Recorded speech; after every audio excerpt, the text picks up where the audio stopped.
और सबसे पहले मैं आपको बता दूं कि ये जो मैं आपको राशिफल दे रही हूँ ये चंद्र गणनाओं पर आधारित है।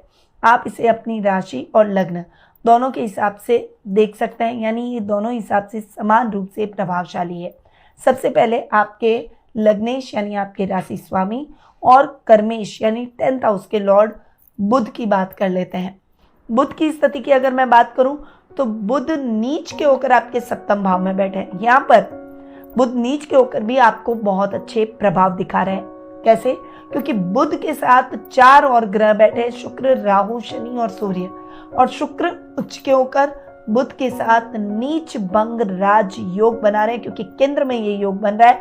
इसलिए इस योग का बहुत शानदार लाभ कन्या राशि वालों को देखने को मिलेगा, क्योंकि बुध के रिजल्ट जो नीच के थे वो बिल्कुल विपरीत हो जाएंगे।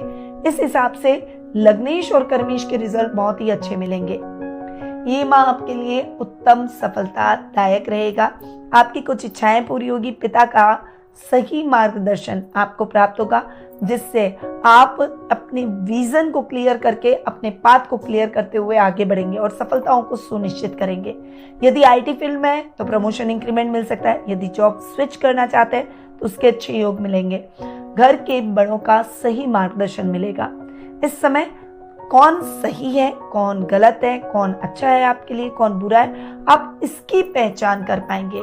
बुध आपके जीवन में 6th सेंस को बढ़ाते हुए दिखाई देंगे, जिससे आपकी डिसीजन मेकिंग इंप्रूव होगी और जिससे आप जो भी डिसीजन लेंगे वो आपकी सफलताओं में बदल जाएंगे।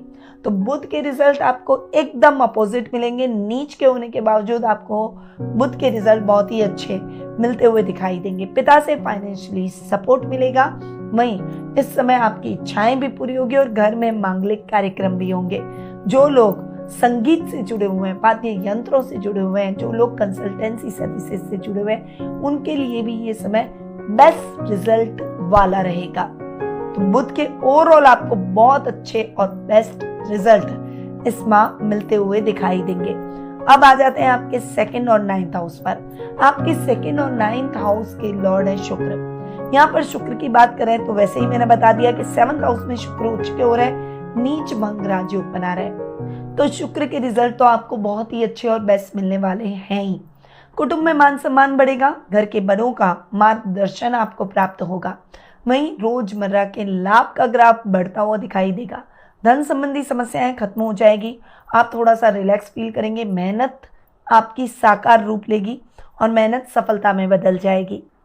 भाग्य का भी आपको बहुत अच्छा सपोर्ट मिलेगा। त्रिकोण में गुरु बैठे, गुरु आपको अच्छी सफलताएं दिलवाएंगे। हालांकि जहाँ बैठते हैं उसकी स्थान हानि करते हैं, इसलिए कोई बड़ी रिस्क आपको नहीं लेनी है। जल या वायु यात्रा के योग बन सकते हैं। मित्रों का सहयोग मिलेगा और मित्रों के सहयोग से आप अपनी कोई बड़ी समस्या का हल जरूर निकाल लेंगे। इस माह आप बहुत एनर्जेटिक रहेंगे, अपनी इच्छाओं को भी पूरा करना चाहेंगे। रमणीक स्थलों की यात्राएं इस माह संभव है। आपकी कोई बड़ी इच्छा पूरी हो जाएगी, जिससे आपकी प्रसन्नता, आपकी एनर्जी, पॉजिटिव एनर्जी और ज़्यादा बढ़ेगी। इस समय अगर विवाह योग्य हो चुके हैं तो वैवाहिक संबंध आपको प्राप्त होंगे, वैवाहिक न्योते आपको मिलेंगे। हो सकता है शादी सगाई जैसे आपके शुभ अवसर भी आपके जीवन में आ जाए। अब आते हैं आपके 3rd हाउस और आपके 8th हाउस पर। देखिए, आपके 3rd और 8th हाउस के लॉर्ड है मंगल। यहाँ पर आपको बता दूं कि महीने के प्रारंभ में ही मंगल नीच के हो रहे हैं और आपके लाभ भाव में जाकर बैठ रहे हैं। आपके लिए पॉजिटिव बात यह है कि लाभ भाव में उच्च या नीच का कोई भी ग्रह बैठे तो वो थोड़े से बेटर रिजल्ट ही देता है, बहुत खराब रिजल्ट नहीं मिलते। इसीलिए इस समय कोई भी बड़ी रिस्क नहीं लेनी है। यात्रा करते समय सावधानी रखनी है। ड्राइव करते समय स्पेशली सावधानी रखें, वरना एक्सीडेंट हो सकता है। इस समय आपको सोच समझ कर डिसीजन लेने होंगे। अजनबी लोगों से थोड़ा सा केयरफुल रहें। कोई भी कार्य करने से पहले उसकी योजना जरूर बना लें। छोटे भाई बहनों का सहयोग मिलेगा, परंतु उनसे कोई भी कंट्रोवर्सी आपको नहीं रखनी है, यानी कोई भी झगड़ा नहीं करना है। पैतृक संपत्ति संबंधी विवाद है तो उन्हें न छेड़े तो आपके लिए बेहतर रहेगा। राजनीति से जुड़े हुए लोगों को शब्दों को तोल मोल कर उपयोग करना है। कोई भी नेगेटिव बयानबाजी से बचे, वरना बहुत बुरी तरह फंस जाएंगे। कुछ डिमोशन हो सकता है, कुछ पद से बर्खास्त किया जा सकता है और राजनीतिक करियर बिगड़ सकता है। तो थोड़ा सा इस मामले में आपको संभल कर रहना होगा।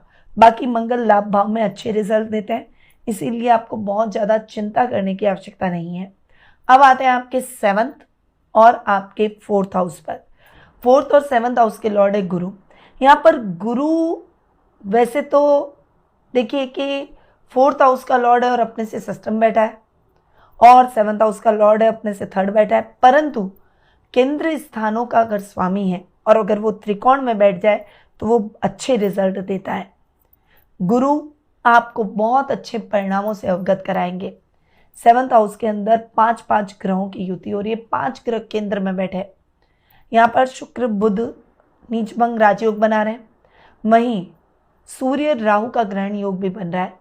शनि की पावर राहु बढ़ा रहा है। कुल मिला के राहु 7th में बैठकर थोड़ा सा इस स्थान में दूसरे ग्रहों को थोड़ा भ्रमित करने का प्रयास करेंगे। जहाँ बैठते हैं उस घर के हिसाब से रिजल्ट देते हैं, परंतु गुरु के घर में बैठे हैं इसीलिए राहु के रिजल्ट भी थोड़े से बेटर हो जाएंगे। शुक्र कारको भाव नाश की स्थिति 7th हाउस में करते हैं, इसलिए वैवाहिक जीवन में परेशानियां बढ़ सकती है। थोड़ा सा उस मामले में सावधान रहें। अपने लाइफ पार्टनर के साथ ट्यूनिंग बनाकर चलें, उनका सम्मान करें। क्रोध, आवेश, झगड़े या आपके रिश्ते को खराब कर सकते हैं। मिसअंडरस्टैंडिंग नहीं करनी है। अगर आपके मन में कोई डाउट भी है, कोई मिसअंडरस्टैंडिंग हो भी गई है, तो बैठकर बातचीत के द्वारा उसे हल करने का प्रयास करें। माँ के साथ संबंध बहुत अच्छे रहेंगे, आर्थिक लाभ उनसे मिलेगा। फाइनेंशियली भी आप बजट देखकर चलेंगे तो आपको बहुत अच्छे रिजल्ट मिल सकते हैं। इस समय किसान वर्ग, खेती बाड़ी, दूध दही, पशुपालन से रिलेटेड जो लोग काम करते हैं उनके लिए ये समय बेस्ट रिजल्ट वाला रहेगा। तो ये है गुरु के रिजल्ट। अब आते हैं आपके 5th और 6th हाउस पर। आपके 5th और 6th हाउस के लॉर्ड है शनि। शनि यहाँ पर 7th हाउस में बैठे, बहुत अच्छे रिजल्ट देंगे। शनि जहाँ बैठते उस घर को बढ़ाते भी हैं। 7th हाउस के लिए नहीं, परंतु 5th और 6th हाउस के लिए शनि के बेस्ट रिजल्ट मिलेंगे। इसीलिए जो लोग जुडिशरी की पढ़ाई कर रहे हैं, जो लोग क्लैट की प्रिपरेशन कर रहे हैं, जो लोग शिक्षा, अध्ययन, अध्यापन से जुड़े हुए हैं, जो लोग न्याय से संबंधित कुछ काम करते हैं, उनके लिए ये समय करियर में आगे बढ़ने का, अच्छी ग्रोथ का, अच्छे काम का रहेगा।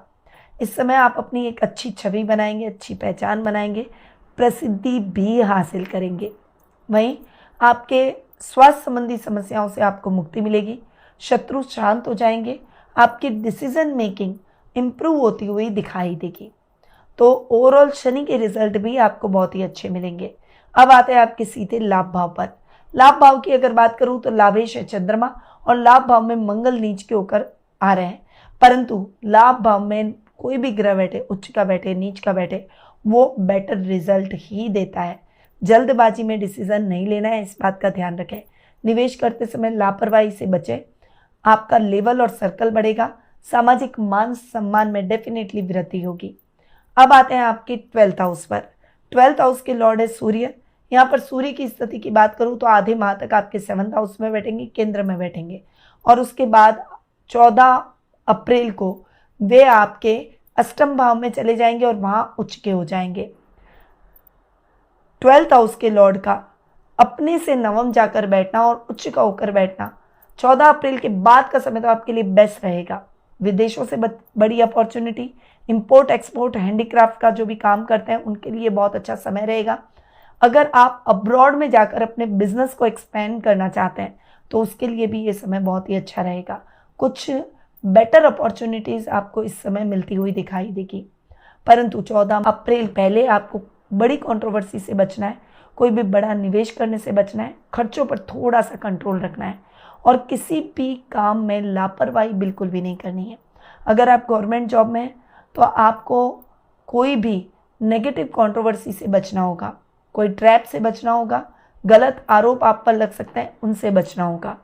केयरफुल होकर चलें। आधे माह के बाद का समय आपके लिए बेस्ट रहने वाला है, इसीलिए आधे माह तक जितना शांत रहेंगे, जितना शांति से आप अपने कार्यों को करेंगे, उतना ही आपके लिए बेहतर रहेगा। तो ये है कन्या राशि वालों के अप्रैल माह के रिजल्ट। अब आते हैं कुछ ऐसे उपायों पर जिससे आप अपने पॉजिटिव रिजल्ट को बढ़ा सकें और नेगेटिव रिजल्ट को कम कर सकें। मंगल चूंकि नीच के हो रहे हैं, इसीलिए मंगल के उपाय विशेष रूप से करें। बंदरों को इस माह चने और गुड़ का भोग जरूर लगाएं। मंगलवार के दिन हनुमान जी के मंदिर जाकर उन्हें सिंदूर जरूर चढ़ाएं और उस सिंदूर का टीका अपने माथे पर जरूर लगाएं। आपको ट्यूसडे के दिन लाल कलर को अवॉइड करना है, इस बात का विशेष रूप से ध्यान रखें। अब आते हैं नवरात्रि में किए जाने वाले उपायों पर। तो 2 लौंग को पीले कपड़े में बांधकर अपने घर के किसी कोने में टांग दें। नवरात्रि के दौरान ये कार्य करना है, इससे घर में सुख शांति बनी रहेगी। हनुमान जयंती के दिन आपको राम रक्षा स्तोत्र का पाठ करना चाहिए और रामनवमी के शुभ दिन पर भगवान श्री राम को सुगंधित द्रव्य अर्पित करें। ऐसा करने से इस राशि के लोगों की किस्मत बदल जाएगी। सुंदरकांड का पाठ इस दिन जरूर करें, यह आपके लिए विशेष फलदायी रहेगा।